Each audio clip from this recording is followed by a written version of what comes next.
नमस्कार साथियों, मैं श्रवणराज आप सभी को आपके अपने एनर्जीफुल चैनल जोश नीड जियारत पे स्वागत करता हूं।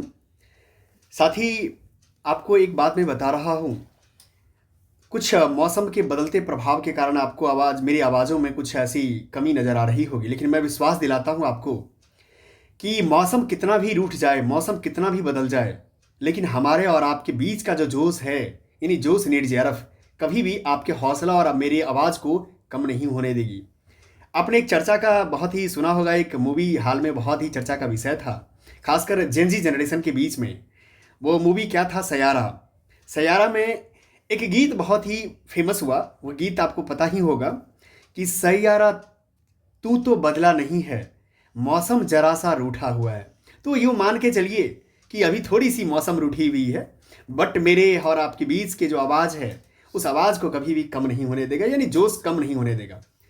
इसी जोश के साथ मैं आपको शुरुआत करता हूं पुनः यूजीसी नेट दिसंबर 2025 के बैच को। आपको पता है कि हम सभी लोग हिंदी साहित्य के इतिहास आचार्य रामचंद्र शुक्ल जी की पुस्तक में हैं, गोते लगा रहे हैं शुक्ल जी के खान के अंदर, ज्ञान के खान के अंदर। हम लोगों ने, आपको पता होगा, आज रीति ग्रंथकार कवि को देखने वाले हैं, क्योंकि रीति ग्रंथकार कवि केशव बिहारी पद्माकर घनानंद जैसे महान कवि के जो ज्ञान का संग्रह है, उस ज्ञान के संग्रह छैयप खास करके दोहों में, चौपाइयों में हम लोग देखेंगे। आगे बढ़ते हुए मैं आपको एक बात बता दूं सूचना के तौर पे, कि हिंदी साहित्य, जब आप मेरे प्लेटफॉर्म पे जाएंगे तो आपको देखने को मिलेगा हिंदी साहित्य का इतिहास आचार्य रामचंद्र शुक्ल की संपूर्ण निचोड़। मैं आपकी जानकारी के लिए बता दूं कि उत्तर मध्य जो काल का, माने इससे पहले खासकर भूमिका और काल विभाजन से शुरुआत होकर के आज देखिए, यूँ देखते देखते आपके सामने समक्ष कुल मिलाकर के 30-35 क्लासेज हो चुके हैं, जिसमें रीति काल, खास तौर पे आदि काल जिसको वीर गाथा काल बोलते हैं, फिर भक्ति काल हुआ, फिर आदि रीति काल में हम लोग प्रवेश करें। रीति काल को एक बात आपको पता होगा, मैं बार बार कहता हूँ, रीति काल को श्रृंगार काल भी कहा जा सकता है, क्योंकि श्रृंगारिकता का वर्णन इतने ज़्यादा नक्सिक वर्णन को लेकर के बातचीत की जाती है तमाम कवियों के द्वारा। आपने इससे पहले भी सुना, पद्माकर ऐसा कवि इससे पहले कभी ना हुआ था। क्यों? क्योंकि पद्माकर में जो श्रृंगारिकता का वर्णन है, वो श्रृंगारिकता अपने में बहुत ही अलौकिक है। उसमें एक एक चीज़ों को लेकर के जो वर्णन करने की काबिलियत है। इस साथ ही आप जाएंगे जोश नेटजाप के प्लेटफॉर्म पे, आप देखेंगे कोर्सेस में हमारे पास कई सारे कोर्सेस ऑलरेडी आपके लाइन में है, आपको देखना है और सफलता लेनी है। जैसे लास्ट 60 डेज जीआरएफ बैच को आप देख रहे हैं, दिसंबर 2025 के लिए बनाया गया है, डेडिकेटेड। इसमें उसके बाद क्रैश कोर्स भी स्टार्ट कर दिया गया है। नेक्स्ट जीरो से हीरो बैच भी आपके लिए नीट जीआरएफ के लिए है। फिर शुक्ल बैच, जो आपको स्पेशली शुक्ल यानी आचार्य रामचंद्र शुक्ल की पुस्तक का संपूर्ण निचोड़ इस बैच में आपको मिल जाएगा। मिशन जीआरएफ बैच भी है और सिलेक्शन बैच भी है। तमाम बैच को जाकर के आप अच्छे से अपनी सफलता के लिए यूज कर सकते हैं। चलते हैं हिंदी साहित्य के इतिहास आचार्य रामचंद्र शुक्ल की पुस्तक में। आप ऐसे ही जोश नेट जीआरएफ के प्लेटफॉर्म पे जाएंगे तो 4 लिंक मिलेगा, उस लिंक में जाकर टेलीग्राम चैनल जरूर ज्वाइन कीजिए आप। साथ ही चैनल को सभी जितने भी नए, खासकर आप अगर आपके लिए पहली कक्षा है, चैनल को जरूर सब्सक्राइब कर लीजिए। क्यों? क्योंकि आपके पास इतने सिस्टमेटिक वे में इतने क्लासेज, लेक्चर नहीं मिलेगा आपको। साथ में पेपर 1 देखना ही देखना है, क्योंकि पेपर 1 आपके लिए free hand lecture on the record में बोल रहा हूं कि यूट्यूब के इतिहास में कहीं नहीं मिलने वाला है। आप जाकर के देखिए UGC net paper 1 complete free batch, ठीक है? तो इस प्रकार से आपको मिल जाएगा। यहाँ अब मैं बता दूं कि पीवाईक्यू से सिलेक्शन तक जो यूजीसी आपका विषय अगर हिंदी है, तो हिंदी के लिए खासकर मैडम करवा रही है पीवाईक्यू से सिलेक्शन तक।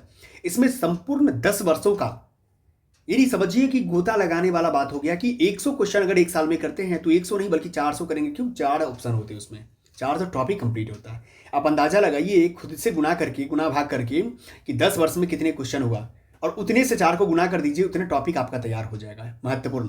ठीक है, आप इसी तरीके से देख रहे हैं यूजीसी नेट पेपर 1 की कंप्लीट बैच मेरे साथ करते हैं। चलते हैं आगे, अपने आज के लेक्चर की ओर चलते हैं। अब यहाँ देख रहे हैं काल विभाग से हम लोगों ने शुरुआत किया था। आदिकाल, भक्तिकाल हो चुका है, मेरा रीति काल में है। रीति काल में भी हम लोगों ने रीति ग्रंथकार कवि को देखना प्रारंभ करिए। चिंतामणि त्रिपाठी से हम लोगों ने शुरुआत किया था, ठीक है? चिंतामणि त्रिपाठी से शुरुआत करने के बाद हम लोग आज पहुंच गए हैं रीतिकाल के अन्य कवि को, जिसको रीति ग्रंथकार कवि भी कहते हैं। चलते हैं, स्टार्ट करते हैं। रीति ग्रंथकाल की प्रतिनिधि कवियों, जिस प्रतिनिधि कवि में आप जानते हैं खास करके सब बिहारी घनानंद पद्माकर, आपको याद कर लेना है यूं ही भूषण मतीराम, ऐसे सब लाइन कुछ, खास करके चिंतामणि त्रिपाठी के जितने भाई हैं सब अपने आप में क्या है, ज्ञानी है। सभी पे प्रश्न आया हुआ है, लक्षण ग्रंथ के रूप में रचनाएं की है, संक्षेप में वर्णन हो चुका है।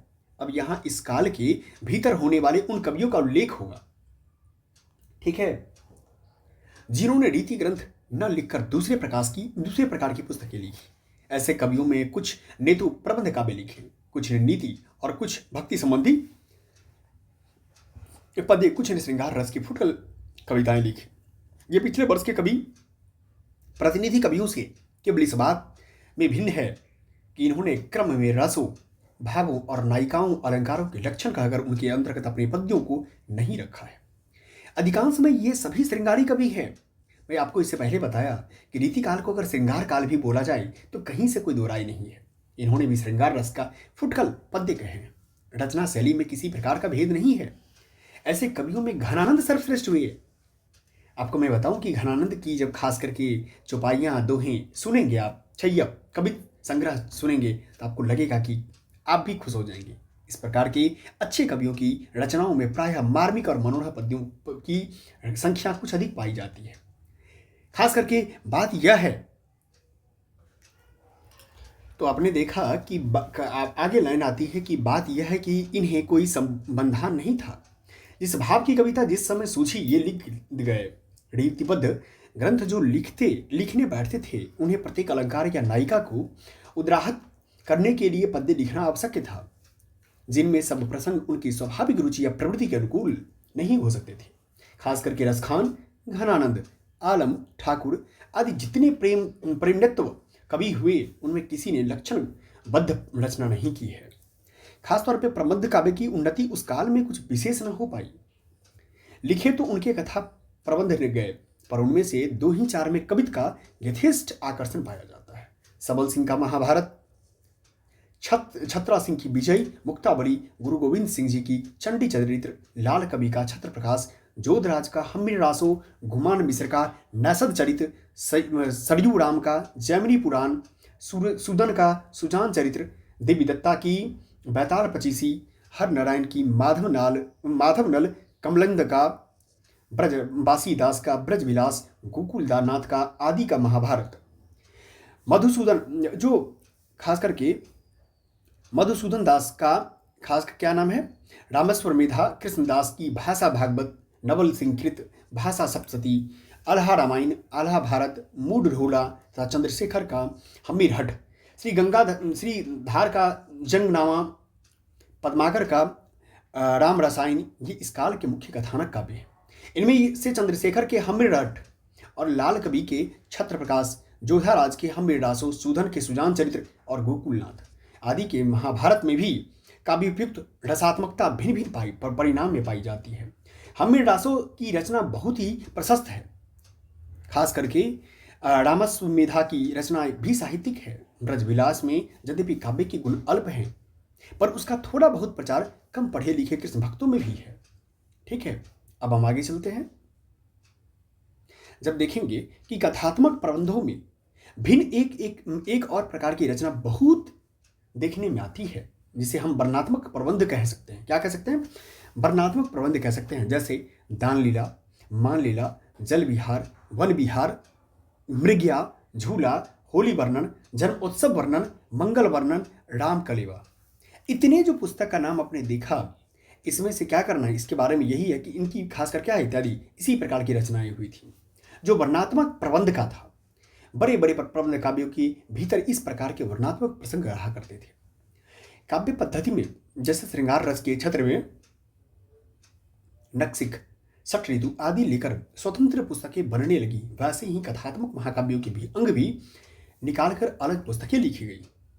इनमें बड़े विस्तार के साथ वस्तु वर्णन चला। कभी कभी तो इतने विस्तार के साथ की परिमार्जित साहित्यिक रुचि के सर्वथा विरुद्ध हो जाता था। अब बात आता है कि जहां कवि जी अपनी वस्तु परिचय का भंडार खोलते हैं, जैसे बारात का वर्णन है तो घोड़ों की सैकड़ों जातियों के नाम, वस्त्रों का प्रसंग आया तो 2500 प्रकार के कपड़ों के नाम, भोजन की बात आई तो सैकड़ों मिठाइयाँ, पकवान, मेवों के नाम, वहां तो अच्छो धीरों का धैर्य छूट जाता है। चौथा वर्ग नीति के फुटकल पद्य कहने वालों का है। आपको याद होगा जब हम लोगों ने भक्ति काल में भी फुटकल रचनाएं कुछ पढ़ी थी, तो उसमें जो बचे हुए कवि थे, खास करके अगर मान लिया जब भक्ति काल के जो भी है, ज्ञानाश्रय मार्ग की और प्रेम मार्ग की, दूसरी बात सगुण और निर्गुण के जो भी उसके बाद की जो फुटकल रचनाएं हुआ, उनको लेकर के मैंने देखा। इनको हम कवि कहना ठीक नहीं समझते। इनके तथ्य कथन के ढंग में कभी कभी वाग वैदज्ञ रहता है, पर केवल वाग वैदज्ञ के द्वारा काव्य की सृष्टि नहीं हो सकती। ये ठीक है कि कहीं कहीं ऐसे पद भी नीति की पुस्तकों में आ जाते हैं जिनमें कुछ मार्मिकता होती है, जो हृदय की अनुभूति से भी संबंध रखते हैं, पर उनकी संख्या बहुत ही अल्प है। क्या है? बहुत ही अल्प है। अतः ऐसी रचना करने वालों को हम कवि न कहकर क्या बोलते हैं? सुक्तिकार बोलते हैं। क्या बोलते हैं? सुक्तिकार बोलते हैं। रीतिकाल के भीतर बृंद, गिरिधर, घाघ, बैताल अच्छे सुक्तिकार हुए हैं।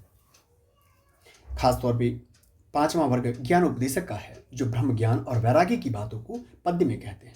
ये कभी कभी समझने के लिए उपमा, रूपक आदि का प्रयोग कर देते हैं, पर समझाने के लिए ही करते हैं, रसात्मक प्रभाव उत्पन्न करने के लिए नहीं। इनका उद्देश्य अधिकतर बोध वृत्ति जागृत करने का रहता है, मनोविकार उत्पन्न करने का नहीं।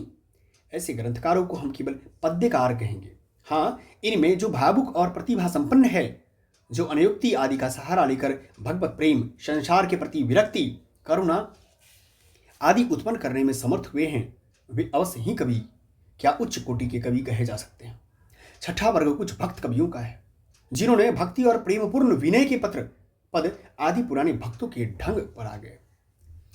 इनके अतिरिक्त आश्रयदाताओं की प्रशंसा में वीर रस की फुटकल कविताएं भी बराबर बनती रही। आपको स्वाभाविक बात है, जो भी कवि जिस राजा महाराजा के दौर में उनके खास करके खान पान पर पले, उनके आश्रय में रहा, उनकी स्वाभाविकता हो गई कि उस राजा के बारे में उनके खास करके जो वीर गाथा हो, या दूसरी आप कह सकते हैं कि उनकी श्रृंगारिकता को लेकर के वर्णन किया करना था, उनके बारे में कविताएं लिखनी होती थी, उनके बारे में पुस्तकें लिखनी होती थी, जो युद्ध वीरता और दान वीरता दोनों ही अत्युक्तिपूर्ण प्रशंसा भरी रहती थी। ऐसे कविताएं, आपको याद होगा एक घटना कि जो जिस राजकाज में खासकर सुजान रहते थे, सुजान और घनानंद के बारे में आप जब पढ़ेंगे तो आपने पढ़ा, इससे पहले भी पढ़ा है, तो घनानंद क्यों आखिर अपने राजा को के दरबार को छोड़ करके जो है सो लौट के आ गया, कहाँ? वृंदावन आ गया था। तो उसके पीछे का भी जो है रीजन है, क्योंकि कुछ कवि को आपने इससे पहले देखा कि अपने राजा से ही क्या करते थे? टक्कर मोल ले लेते थे। तो अगर मान लिया जाए ऐसे अगर कोई हैं तो वो क्या करते? लौट के आ जाते थे। ऐसी कविताएं थोड़ी बहुत तो रस ग्रंथों आदि में मिलती है, कुछ अलंकार ग्रंथों के उदाहरण रूप जैसे शिवराज भूषण, कुछ अलग पुस्तककार जैसे शिवा बावनी, छत्रसाल दशक, हिम्मत बहादुर, विरुदावली इत्यादि।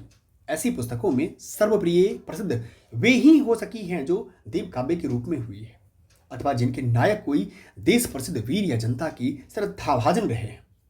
जैसे शिवाजी का नाम आप ले सकते हैं, छत्रसाल का नाम, महाराणा प्रताप का नाम ले सकते हैं। आपको याद होगा कि खासतौर पे आप जानते हैं कि इस पीरियड में रीतिकाल में आपने सुना होगा नाम किनका?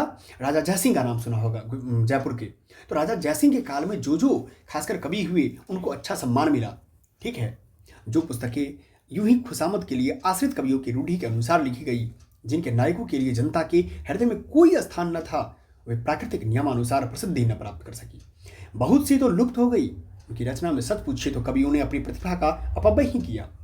उनके द्वारा कवियों को अर्थ सिद्धि भर प्राप्त हुई, यश का लाभ न हुआ। यदि बिहारी ने जयसिंह की प्रशंसा में ही अपने 700 दोहे, देखिए मैं आपको अभी जस्ट बोला हूं ना कि बिहारी कवि जो थे वो जयसिंह की प्रशंसा में अपने 700 दोहे बनाए, तो उनके हाथ की बस असरफियां ही लगती थी। ऐसी होती है कि अगर मान लिया जाए कि आप राजकवि हैं और राजा के प्रशंसा में एकदम से दोहे बना रहे हैं, तो आपको एक दोहा पर कई असरफियां मिलते थे, ठीक है।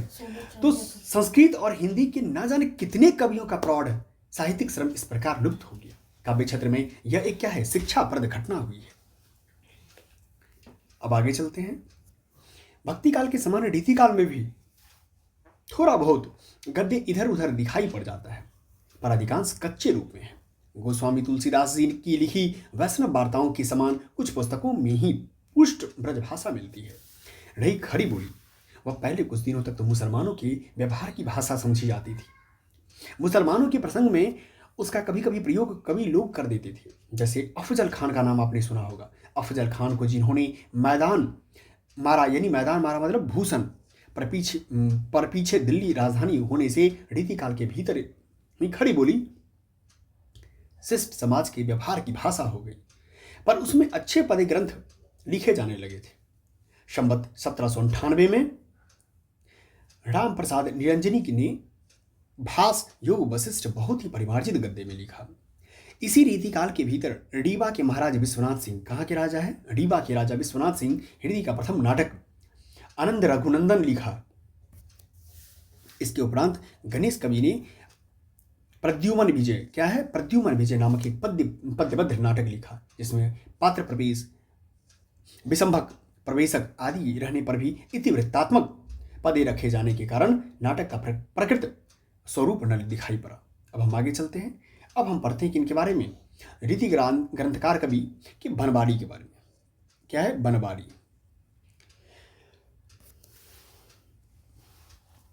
ये बनवाड़ी, मैं फिर कहता हूँ नोट्स बनाते चलना है, क्योंकि नोट्स जब बनाएंगे तभी जाकर के आपके पास क्या होगा, एक संपूर्णता के साथ कंटेंट आएगा।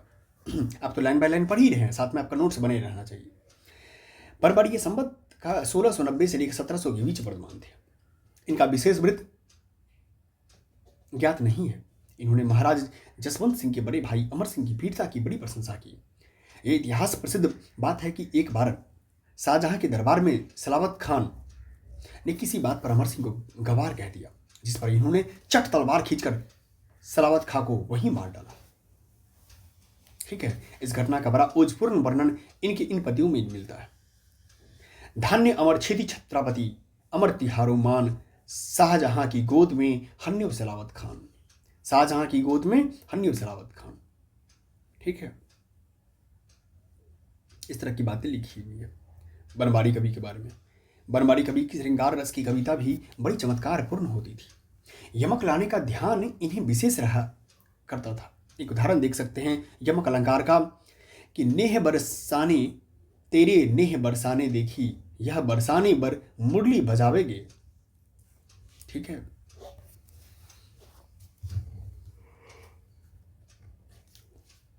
आप आगे पढ़ भी सकते हैं। अब चलते हैं आगे सबल सिंह के पास। ये सबल सिंह चौहान कवि हैं। सबल सिंह चौहान इनके निवास स्थान का ठीक निश्चय नहीं है। शिव सिंह जी ने यह लिखकर कि कोई इन्हें चंदागढ़ का राजा, कोई सबलगढ़ का राजा बतलाते हैं। यह अनुमान किया है कि ये इटावा के किसी गांव के जमींदार थे। सबल सिंह जी ने औरंगजेब के दरबार में रहने वाले किसी राजा मित्रसेन के साथ अपना संबंध बताया है। इन्होंने सारे महाभारत की कथा दोहो चौपाइयों में लिखी है। इनका महाभारत बहुत बड़ा ग्रंथ है, जिसे इन्होंने संवत 1718 और संवत 1781 के बीच पूरा किया। इस ग्रंथ के अतिरिक्त इन्होंने ऋतु संहार का भाषा अनुवाद ऋतु रूप विलास, एक पिंगल ग्रंथ भी लिखा था, पर वे प्रसिद्ध नहीं हुए। ये वास्तव में अपने महाभारत के लिए प्रसिद्ध हैं। इनमें यद्यपि भाषा का, ललित्य का या काव्य की छटा नहीं है, पर सीधी सादी भाषा में कहीं अच्छी कथा अच्छी तरह समझाई गई है। रचना का ढंग नीचे से अवतरण से विदित होगा। अभी मनुधाई खरग परिहारे, भूरी श्रवा बान 10 छाटे। ठीक है,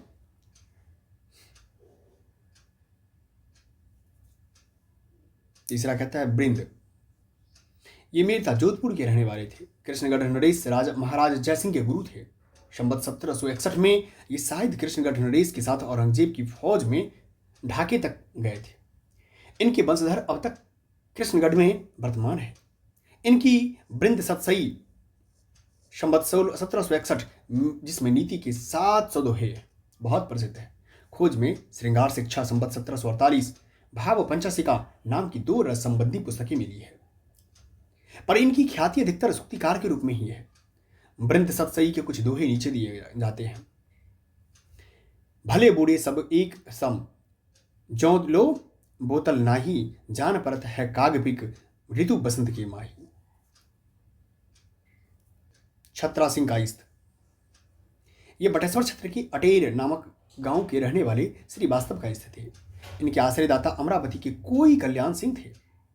इन्होंने विजय मुक्तावली नाम की क्या किया है, पुस्तक संवत 1757 में लिखी है। फिर याद रखना है, छत्र सिंह कायस्थ का पुस्तक का नाम क्या है, विजय मुक्तावली। जिसमें महाभारत की कथा एक स्वतंत्र प्रबंध काव्य के रूप में कई छंदों में वर्णित है। पुस्तक में काव्य के गुण यथेष्ट परिमाण में है और कहीं कहीं की कविता बड़ी ही ओजस्विनी है। कुछ उदाहरण लीजिए। निरखत ही अभिमन्यु को विदुर डुलायो शीस, रक्षा बालक की करो हने कृपाल जगदीश। ठीक है।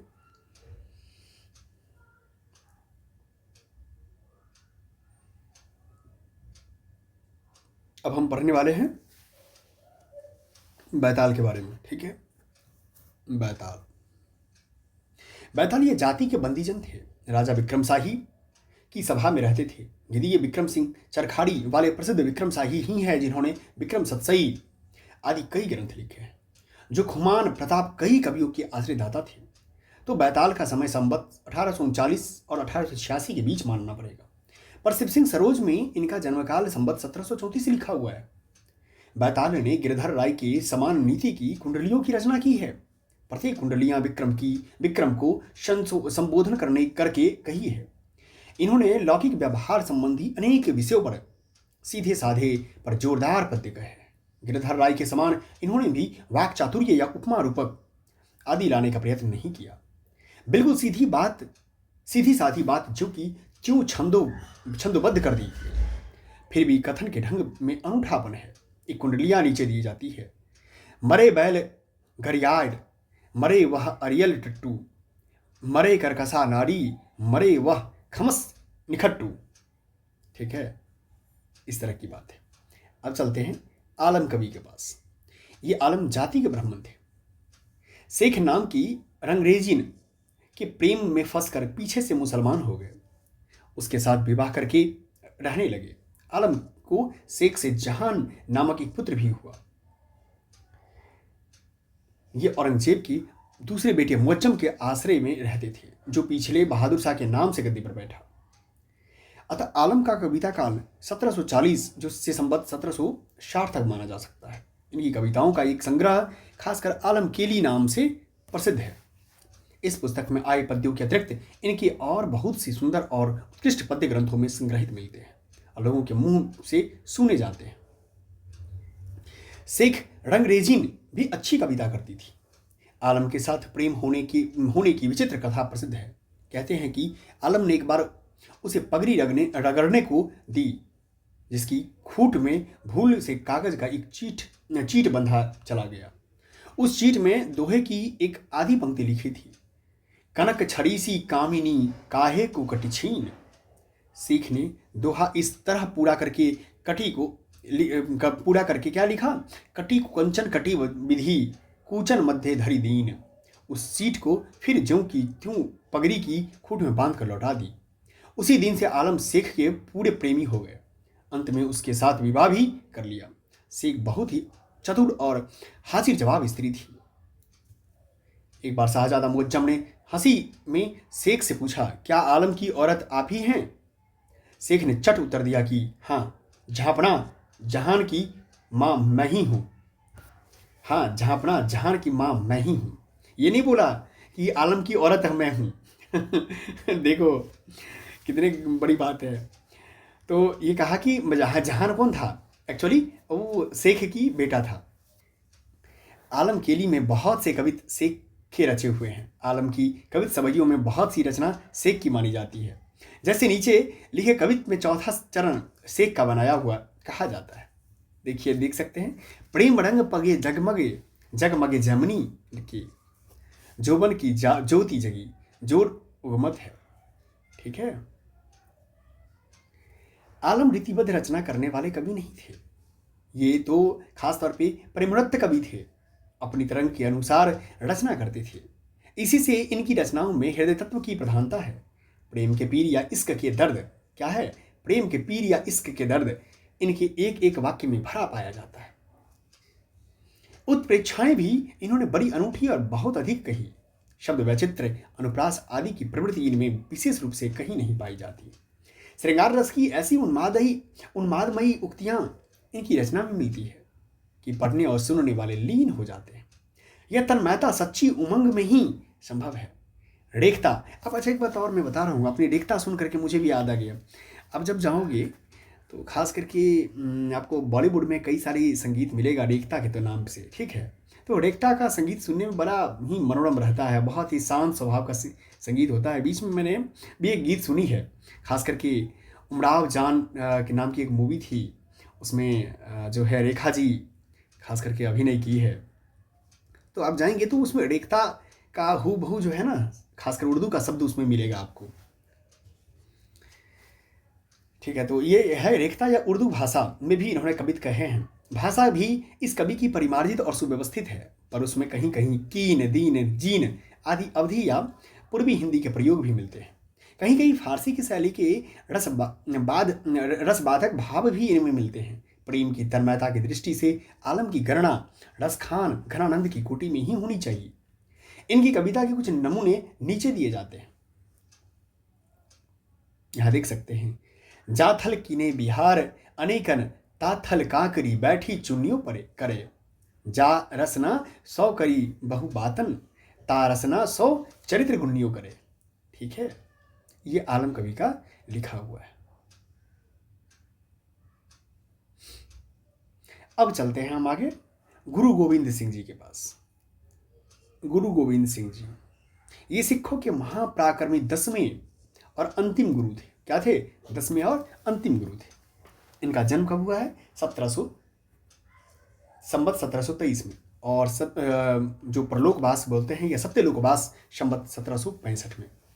आपने इससे पहले गोलोकवास का नाम सुना होगा, आपने यहाँ पर सत्यलोकवास का नाम सुना, गोलोकवास का नाम सुना, ठीक है। परलोकवास का नाम आपके पास शब्द संचय यही होता है कि आप एक ही चीज़ को, जिसको मान लो हम साधारण भाषा में क्या बोलते हैं, उनका देहांत हो गया या वो मर गए, तो उन्हीं को मरने या देहांत शब्द को कितनी भाषाओं में बना सकते हैं आप किन्हीं के बारे में अगर लिखते हैं तो इस तरह से लिख सकते हैं कि उनका सत्यलोकवास हो गया या गोलोकवास हो गया। यद्यपि सब गुरुओं ने थोड़े बहुत पद भजन आदि बनाए हैं, पर ये महाराज काव्य के अच्छे ज्ञाता और ग्रंथकार थे। सिखों में शास्त्र ज्ञान का अभाव इन्हें बहुत खटका था, और इन्होंने बहुत से सिखों को व्याकरण, साहित्य, दर्शन आदि के अध्ययन के लिए काशी भेजा था। ये हिंदू भावों और आर्य संस्कृति की रक्षा के लिए बराबर युद्ध करते रहे। तिलक और जनेऊ की रक्षा में इनकी तलवार सदा खुली रहती थी। यद्यपि सिख संप्रदाय की निर्गुण उपासना है, पर सगुण स्वरूप के प्रति इन्होंने पूरी आस्था प्रकट की है और देव कथाओं की चर्चा बड़ी भक्तिभाव से की है। यह बात प्रसिद्ध है कि ये शक्ति के आराधक थे।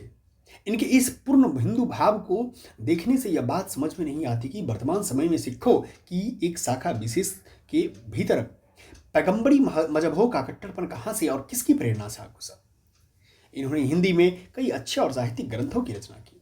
इनमें से कुछ के नाम ये हैं: सुनीति प्रकाश, सर्वलोक प्रकाश, लोह प्रकाश, प्रेम सुमार्ग, बुद्धि सागर, चंडी चरित्र। चंडी चरित्र की रचना पद्धति बड़ी ही ओजस्विनी है। ये प्रौढ़ साहित्यिक ब्रजभाषा लिखते हैं। चंडी चरित्र की दुर्गा सप्तशती की कथा बड़ी सुंदर कविता में कही गई है। इनकी रचना इसके उदाहरण नीचे दिए गए हैं, आप इसको पढ़ सकते हैं। निर्जर निरूप हो कि सुंदर स्वरूप हो, निर्जर निरूप हो कि सुंदर स्वरूप हो, कि भूपन के भूप हो कि दानी महादान हो। देखिए कितनी गजब की लाइन है, इसको तो याद कर लो क्योंकि ये आपको PYQ में आ भी गया है। निर्जर निरूप हो कि सुंदर स्वरूप हो, कि भूपन की भूप हो कि दानी महादान हो, ठीक है। इस तरह की चीजें। तो ऐसा करते हैं कि अब हम लोग जो है श्रीधर या मुरलीधर के बारे में जो है नेक्स्ट क्लास में क्या करेंगे, पढ़ेंगे, ठीक है। हम लोग जब श्रीधर और मुरलीधर के बारे में नेक्स्ट क्लास में पढ़ेंगे। तो इसीलिए मैं आपको बता दूं साथी, आपने पढ़ा मेरे साथ खासतौर पे क्या, हिंदी साहित्य के इतिहास आचार्य रामचंद्र शुक्ल की पुस्तक को बहुत ही जोश के साथ, और ये जरूरी भी है। मौसम तो आप जानते हैं कि यूं ही मौसम तो वैसे भी बदलते रहता है, ठीक है, लेकिन आपका जोश और हमारा जोश बदलना नहीं चाहिए। हमारा एक ही जोश है और आपका एक ही जोश है कि अपनी सफलता को सुनिश्चित करना, यानी कि NET JRF क्वालिफाई करके PhD में एनरोलमेंट लेना और एक सही प्रोफेसर या लेक्चरर बनना, ठीक है। तो इसीलिए इस जोश और ऊर्जा को बना के रखना है, चैनल से जुड़े रहना है। जो भी क्लासेज अपलोड होते हैं सभी क्लासेज को देखनी है जो आपके उपयुक्त हो, चाहे पेपर 1 हो या पेपर 2 में हिंदी है तो, या हिस्ट्री, ज्योग्राफी, पॉलिटी सभी विषय के लिए है तो आप मेरे प्लेटफॉर्म से जुड़ सकते हैं, ठीक है। बाकी हम लोग आगे क्लास आपका इंतजार में है, जाइए वो क्लास कीजिए, ठीक है। धन्यवाद बने रहने के लिए, थैंक यू।